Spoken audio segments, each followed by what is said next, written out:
Parthos. My name is Sarah, and today I'm going to be talking with you about a book that I was so excited to read, one of my favorite authors, and that is The Book of Night by Holly Black. I may have said this in one of my previous videos when I reviewed the Folk of the Air trilogy, but growing up I loved Holly Black. She wrote the Spiderwick Chronicles, which I read all of them as a kid, thought they were amazing, loved the world that she created. And then last month I read the Folk of the Air trilogy, which again, I was just enamored with the way that she wrote the Fae characters, just the world she created. It was great.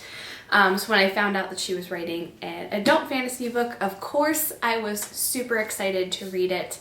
And I did really enjoy it. Not my favorite work that she's done, but it was very well written, very engaging, and I liked it a lot. So quick summary, and then I'll kind of get into some of my thoughts about it with some spoilers. Starting off, the main character of this story's name is Charlie Hall. She's in her late 20s, and she is kind of has this mentality that she's going to fall into the same trap that the rest of her family has, with dead-end jobs, bad relationships. She starts off in her teenage years, I guess, kind of as a con artist and a thief. So she kind of got away from that to try to help out her sister, get a normal job, live a normal life. Her sister's starting college, and so she's trying to help pay for those debts. But of course those connections never tend to really leave her alone, and she ends up getting unintentionally sort of involved in this very messy scheme to steal this book, to potentially have a shadow become real, I guess is the best way to describe it.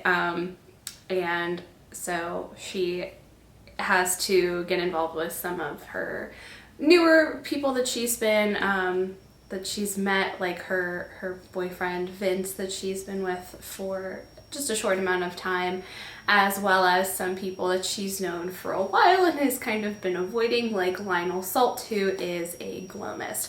So getting into kind of my thoughts on the book, first of all, this story is all about shadow magic, which is something that I had never read about before, and to be honest, I'm not actually sure if there are any other books about shadow magic out there. If there are, let me know for sure, but I did do just kind of like a quick search of some of the terms to see if they were pulled from other sources, and I didn't find much. But basically your shadow has the potential to become quickened or kind of almost sentient. So there are some people who are able to kind of control their shadows to do different things. Gloamists are people who are able to alter shadows.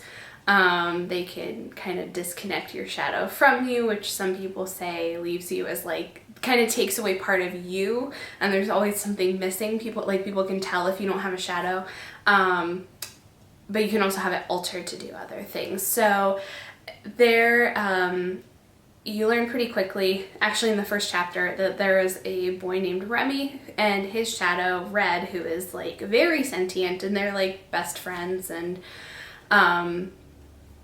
you have to give, if you want to quicken your shadow, one of the things that you have to do is experience trauma and also give it blood. So Remy is doing that in the first chapter of the story, when you're kind of introduced to that concept. And so there's this book that is highly sought after, the Liber Noctem. Many people are trying to get it for different reasons, but the kind of overall view that most people in the story have is that there's a shadow called a blight. So that's what shadows are called when they kind of detach from the person and become their own sentient being. So there's a blight named Red, who belonging to Remy from the first chapter, who is looking for that book to perform some sort of ceremony or something to become fully human. And as the story goes on, you find out that there are these people who have been killed, these horrible things that their shadows have been just torn to shreds. Everyone thinks Red did it. And so Charlie gets involved in that. I like Charlie a lot. She's a really fun character. I like that she kind of wasn't a hero. Like, she's a very morally gray character because she is a con artist. She's a thief. She lies a lot. But she is, trying to make choices to protect the people that she loves, which is great. Like her sister and her boyfriend, Vince. You find out pretty early on that Vince doesn't have a shadow, and he doesn't explain why. But he's just kind of very, like, I don't think mellow's the right word, but doesn't show a lot of emotion. You can tell he very much cares for Charlie, but he's just kind of like emotionless. And quite honestly, like the first few chapters when they introduced him, I was like, oh, he's gonna get like thrown away. I thought like Remy was gonna come in and they were gonna have this big romance between Charlie and Remy.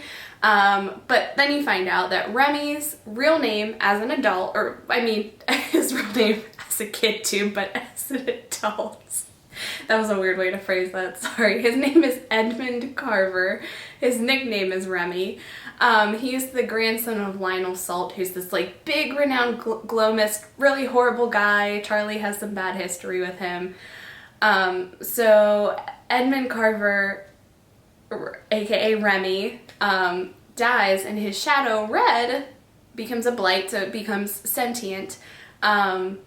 And takes on the name Vince. So the whole time I'm expecting like Remy to be this new character that's introduced. I was thinking, wow, this is taking a really long time for this to happen because clearly Vince isn't going to stick around.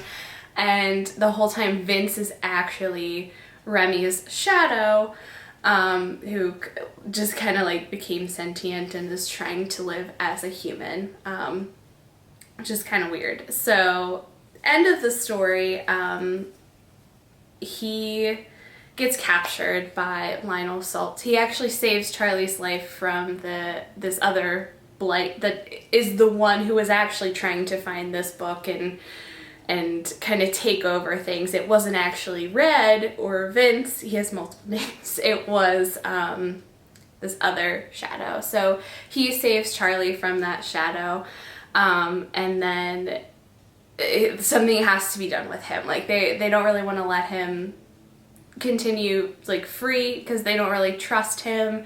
They don't want to destroy him too because this is kind of like a big deal, a blight that's like not murderous.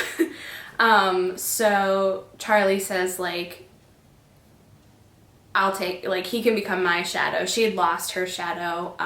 She'd given up her shadow, I guess I should say.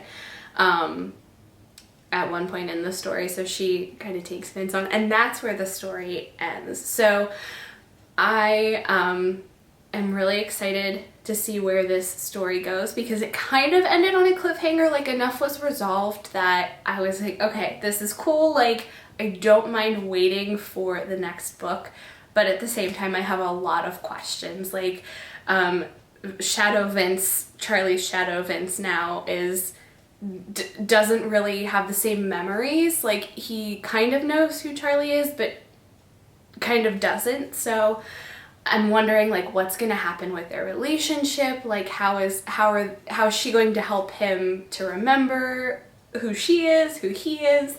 Her sister Posey is trying to become a gloamist, the person who can alter shadows. So she now has Charlie's shadow, which is like has some powers of its own, but she's trying to work with some other people to learn this skill. So I'm interested to see how that plays out as well. If she continues to gain those skills, like how well she is able to, how well she grows in that field, and how that impacts her relationship with Charlie. So overall, like I said, it was a really good book. I enjoyed reading it. Definitely not my favorite. I definitely tend to lean toward more like fairy tale kind of stories. And while this was definitely a great fantasy story, just wasn't something that like, I don't know, I love Peter Pan, so maybe that's where the shadow thing comes in. But overall, it was really good. Keeping track of the characters that were multiple people was a little challenging. It was kind of like the Henry Vecna 1 situation where it was Remy, but Edmund Carver who was also this person, and then his shadow had like all these names, so that was a little challenging to keep track of, but it was overall very good. I am so excited to see what she continues to do with these characters. And I do know she has another book coming out in the Folk of the Air like world, which I just found out about, and I'm thrilled. I think it comes out in December or January, and it's called The Stolen Heir. So it's going to focus on Oak, Jude's younger adopted brother that's like not her brother. Again, weird relationships there too. But it's going to kind of focus on his story, and but I hope that we get to see Jude and Carden and all of those people in that book again. So Holly Black will be coming back on this channel very, very soon. Up next, I'm going to be reading A River Enchanted by Rebecca Ross, so I will have a review of that story as soon as I finish that one. Thank you so much for watching. Don't forget to like and subscribe, and I'll see you guys soon.